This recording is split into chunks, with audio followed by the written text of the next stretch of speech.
Hi, this is Jen from Superhuman Soul, superhumansoul.com.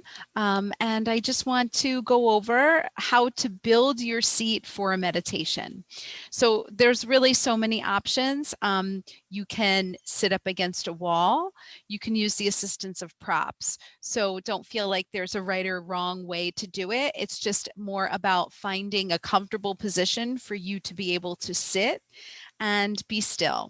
So you want it to be something that you don't have to tug or force or feel super tight and uncomfortable, right? You want to be able to just relax into it. So let's start with the wall.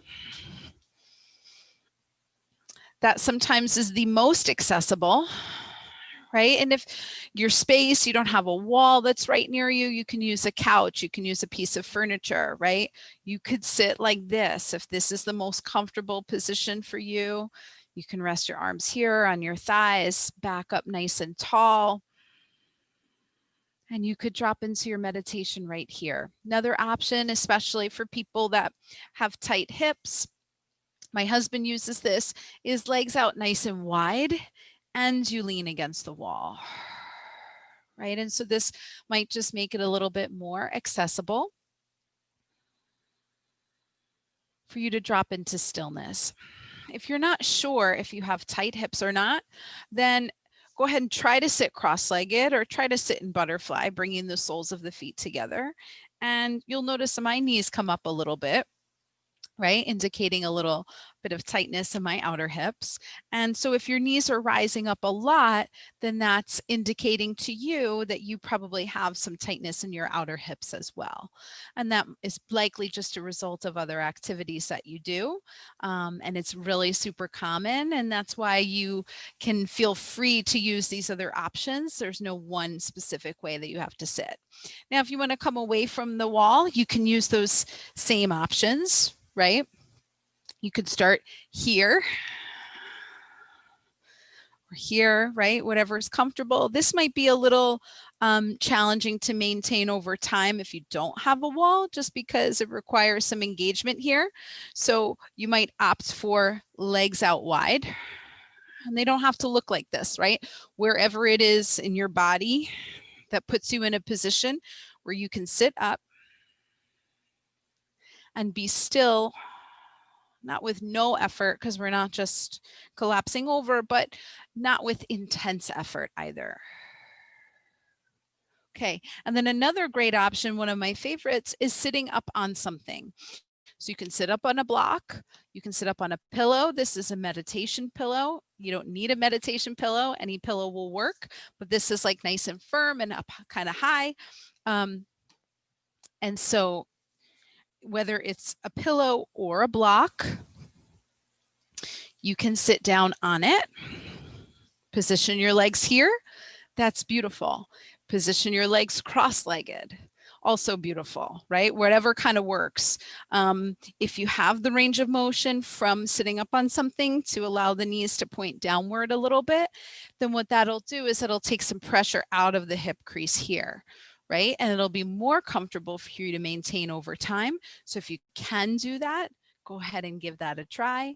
If not, you'll either maintain whatever position you're in that feels comfortable, or you'll try something else. Another one is, and this is also really nice, I find a really nice quad stretch.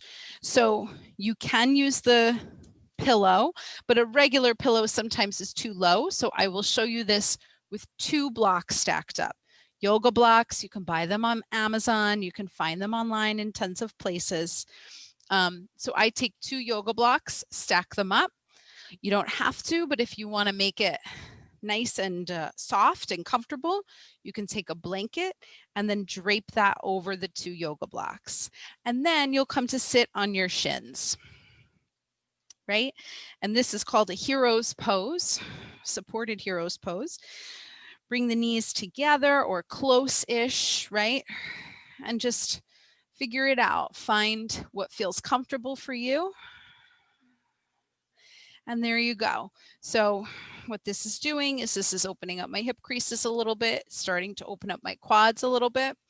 That's why this can be a really nice position for you to use if you do find yourself sitting for large amounts of time in the day, because what this will do is this will open up the front of your legs a little bit. Whereas when you're sitting in a chair, that's all probably being compressed. So this might be a really nice shape for you. Also, if you have like low back issues, this can be a really nice shape for you.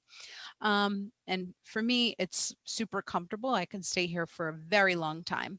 You can also do this variation without the props, right? So you can sit on your shins. You can take the feet out a little bit, keep the knees together, right? So just play around with what works for you. But without the blocks, there's going to be a little bit more pressure on the joints. Gravity's going to pull you down a little bit.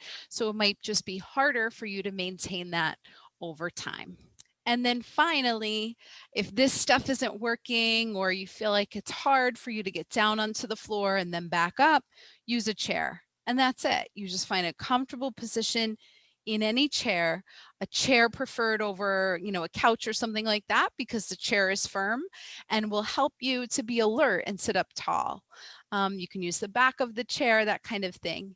Just in whatever position that you decide that you want to explore meditation in, you don't want to slouch or just kind of like, that might happen a little bit naturally as you're sitting, but as you bring awareness to your body and your breath, you might start to catch yourself and then sit up upright again and that kind of thing. So you want to try to avoid postures where you feel like your body's just gonna give out, right? And that's why we're going over seated meditation positions. Of course, if you wanted to practice a meditation either standing or lying down, you could do that too. But I do recommend seated if you're starting out. It helps just to connect you to the floor, to the ground, to stillness, to a pause. Lying down on your back can be really helpful, especially if the mind is really active. You might just need that extra grounding, and there's nothing wrong with it. But I do recommend trying the seated, because if you just get used to meditating lying down, you might, be inclined to go into like sleepy nap time. And you might need nap time, but that could be different than meditation time. I hope this video was helpful. I have another video up here of a short meditation that you can now take these techniques, build your seat, and then sit in meditation. And you can do meditation as often as you possibly can, right? My name is Jen from superhumansoul.com. Thank you for spending your time watching this video. And if you would like access to all of our public videos, just subscribe to our YouTube channel at Superhuman Soul. Thank you.